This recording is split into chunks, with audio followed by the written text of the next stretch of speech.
Sa mga kasamahan ko sa Senado, huwag nating hayaan maliitin niya ang ating iniingatang institusyon. Kung hindi pa tayo manindigan sa kanyang tahasang pambabastos sa Senado, ewan ko na kung saan tayo pupulutin ito. Sinubukan pa tayong linlangin ng abogado niya na si Attorney Topacio at tinawag pa na fake news. Pero si Kibuloy na din umamin. Kibuloy himself confirmed that he authorized the release of these conditions in a gikan sa masa para sa masa event with vloggers. Hinamon ko siya, 17 ang hamon ko sa iyo, 17 conditions. Harapin mo yan. Kung di mo maharap yan, magdebate tayong dalawa. Wala dyan sa iyong court. Ang court mo kasi, nakatali ang kamay ng tao dyan eh. Parang boxing, pumunta ka, nakatali ang kamay. Kung basketball naman, kami sumusunod sa rules. Kayo walang rules. Tinatakbo niyo yung bola sa gusto niyo. Walang dribble, wala kayong foul. Sila na referee. Kangaroo court po. Doon naman sa boxing, siya ang boxer, siya ang referee, siya pa rin ang judge. Oh. Siya panalo. Siya ang panalo. Pastor, may press con si si Senator. This level of mockery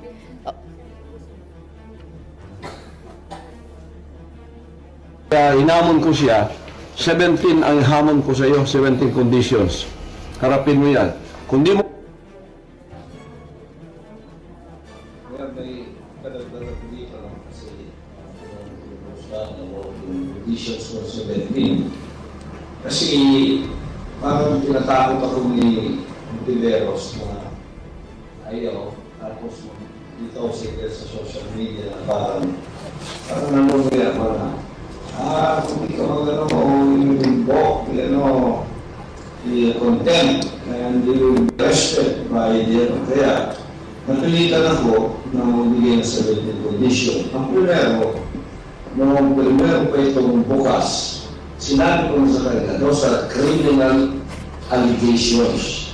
We are not supposed to be heard there in the Senate. Diretso ka na doon sa fiscal kasi meron naman kayang mga affidavit yan sinabi mo. Doon na yan, doon na dito, because you are overlapping the judiciary functions and powers of the judiciary. You are not the judge. Number one, ayaw kong matapayo because you are not the judge. It should be in there. Sa pinilit niya, kasi parang matigas na nila siya dito, invoking his power there. So, nagbigyan ko ng 17 conditions.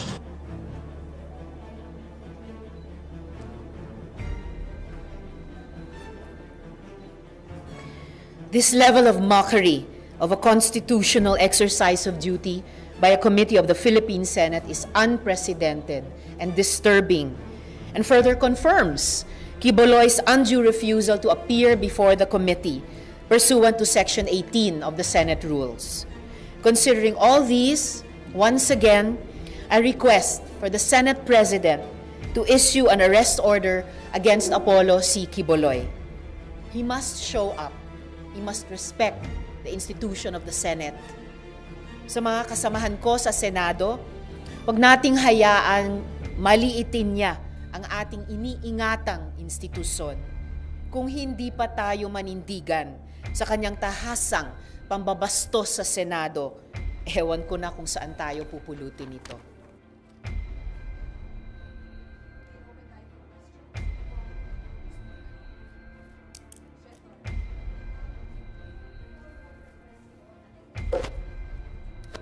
Formal request bang to arrest? So kasalukuyan pong pinare-receive na sa abogado ni Kibuloy itong ruling of the committee. Once matanggap nila, i-follow up ko na yung sinabi ko nung huling committee hearing na request kay SP na ipa-aresto na si Kibuloy. Ma'am, ano lang, bigyan nyo lang kami ng walkthrough. So, pagka-request kay SP, meron po ba siyang given period? Ilan yung at least araw para pirmahan ni SP yung order for arrest? And ano yung susunod po na mangyayari? I think the given period ay naglapse na, yung non-extendable period of 48 hours para sumagot si Quiboloy dun sa show cause order. So at least nagawa na niya iyon. So any minute now, the Senate President, as soon as I follow up on my request to him, as soon as matanggap ng abogado ni Quiboloy itong ruling of the committee, any minute then, pwede na pong i-issue iyon. Last na lang. Sabi ng Kamara, willing sila na ibigay sa inyo yung custody ni Quiboloy. Kayo po ba willing din kayo na dito na sa Senate, do you feel na talagang masesecure or magagwardiyan siya dito as compared sa House? No need for comparisons, pero lagi dati kapag mayroong pina-appear o pina-aresto ang Senado, ay naalagaan silang lahat dito sa Senado. Ngayon ko lang narinig yung sinabing iyon ng House. Kung ganon, ay wini-welcome ko po yun dahil isa na namang halimbawa ng interparliamentary courtesy na ibinibigay traditionally ng dalawang houses sa isa't isa.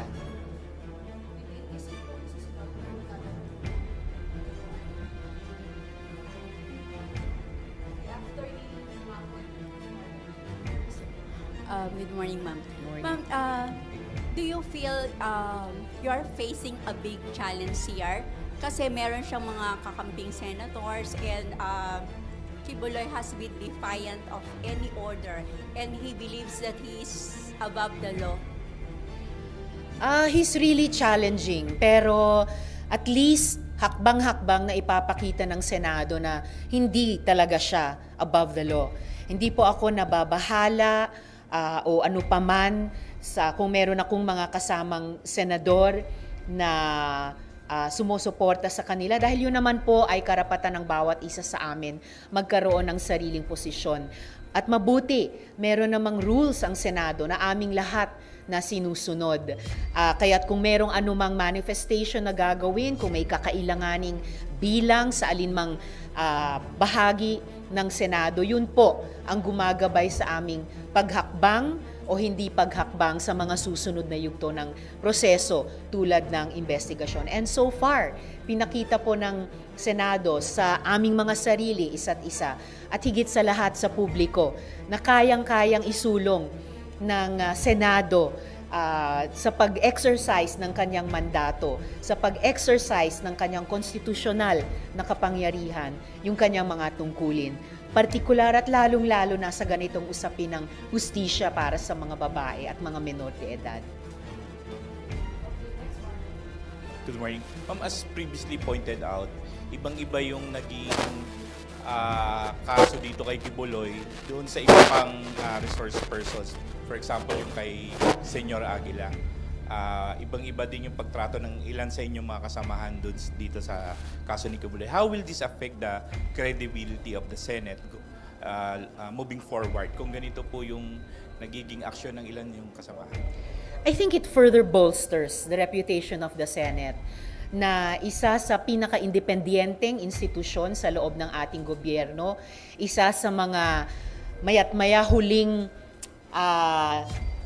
linya ng depensa sa ating proseso ng demokratisasyon, lalo na pagkatapos ng 6 na taon ni Duterte na talagang sadyang inatake niya ang iba't ibang mga institusyon ng demokrasya para humina o mawala yung checks and balances sa kanya bilang executive noon. Kahit sa ganitong mahirap na sitwasyon, pilit na ine-exercise ng mga institusyon tulad ng Senado pa rin at ulit ang mga muscles niya na kung ano ang kanyang mandato, kung ano ang kanyang mga kapangyarihan, kung ano ang kanyang tungkulin para ibalik sa dati at higit pa, palakasin palalo ang kakayahan niyang mag-fiscalize, ang kakayahan niyang mag-check and balance kapag mayroong ibang bahagi ng ating gobyerno o di kaya makapangyarihang bahagi ng ating lipunan na lalabag sa batas, lalabag sa karapatan ng kapwa mamamayan, tapos nag-aakala pa na walang maisisingil na accountability sa kanya. Ma'am, have you made the necessary arrangement po kung sakaling maaresto na si Quiboloy dito sa Senate? Yung security niya, kasi yung inaalala din ng ibang senator like Senator JV, Kaya nila pinupush yung mag-Zoom na lang yung pag-testify ni Kibuloy. Well, gaya ng sinabi ko po dati, magpakita muna si Kibuloy ng kahandaan humarap sa komite bago siya humingi ng kung ano-anong leeway tulad ng iba't ibang paraan ng pagharap. At gaya ng nabanggit ko rin dati, may precedent na hindi pagbigyan ang ganyang klaseng hiling dahil precisely din pahihinain yung kakayahan ng Senado magpa-appear kahit minsan sa isang investigasyon ng bawat resource person. Ang suma total ng pag-appear pa ni Kibuloy sa ngayon sa Senado, sa komite ay 0. At sa kahandaan, lagi namang ipinakita sa nakaraan and at any moment, nananalig ako na handa ang buong Senado at anumang bahagi niya alagaan at panghawakan ang seguridad ninumang resource person na aming paarestohin at paaapirin sa isang Senate hearing.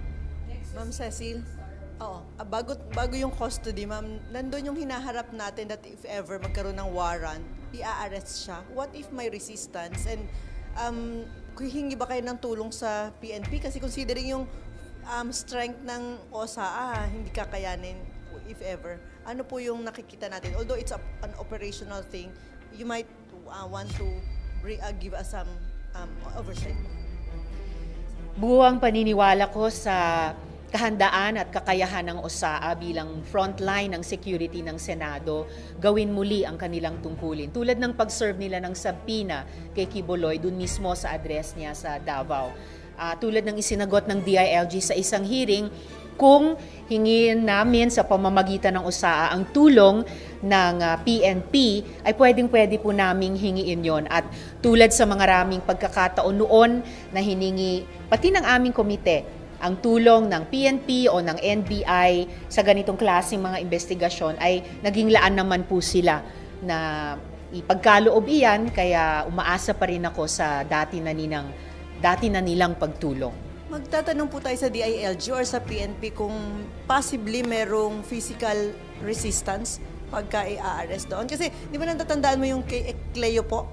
Di ba parang isang batalyon yung nawala kasi aaresto siya.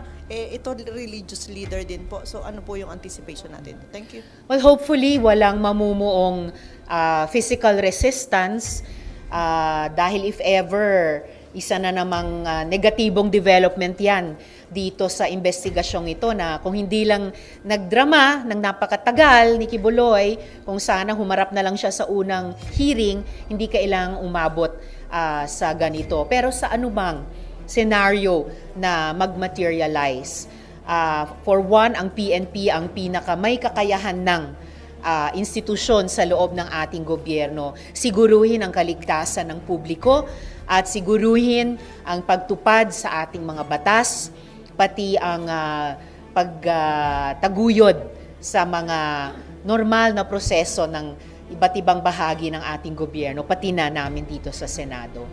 Hopefully, wag naman maging bloody kasi considering may mga armed bodyguards po si Kibuloy. Of course, higit sa lahat, hopefully hindi maging madugo ang anuman. At gaya ng nabanggit ko kanina, kung anuman ay tiwala ako, handang-handa ang PNP panatilihing maayos at mapayapa yung mga proseso ng Senado at siguruhin na madala dito o so kung alingmang institusyon ang magkukustodiya sa kanila kay Kibuloy para sa wakas sumagot na sa mga tanong tungkol sa mga marami at seryosong akusasyon sa kanya.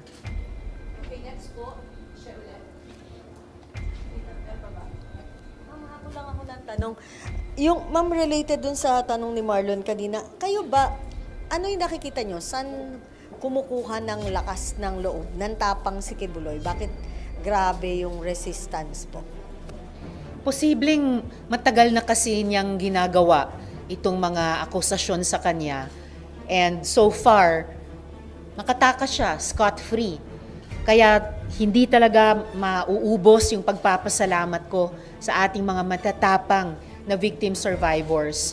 Kahit yung ilan sa kanila, ilang taon na ang nakalipas, nagbuo po silang lahat, bawat isa, ng lakas ng loob na sabihin ang kanilang kwentong buhay at maghabol talaga ng hustisya. Kung hindi dahil sa kanila, hindi maglalakas loob yung iba pa na dahan-dahan ay lumapit din sa aking opisina at sa aming komite para ikuwento nga ang kanilang katotohanan at yun na nga po habulin ang katarungan. Pero kayo ba, ma'am, nararamdaman niyo po ba or may nakikita ba kayo na somehow parang may nagpo-protect din kay Kibuloy kaya ganun na lang yung tapang niya? Mukhang meron talagang nagdadagdag sa lakas ng loob niya, mga nagprotekta sa kanya, baka hindi lang ngayon, kundi sa nakaraang mga taon, at may mga anggulong ganoon na lumalabas sa aming mga pagdinig.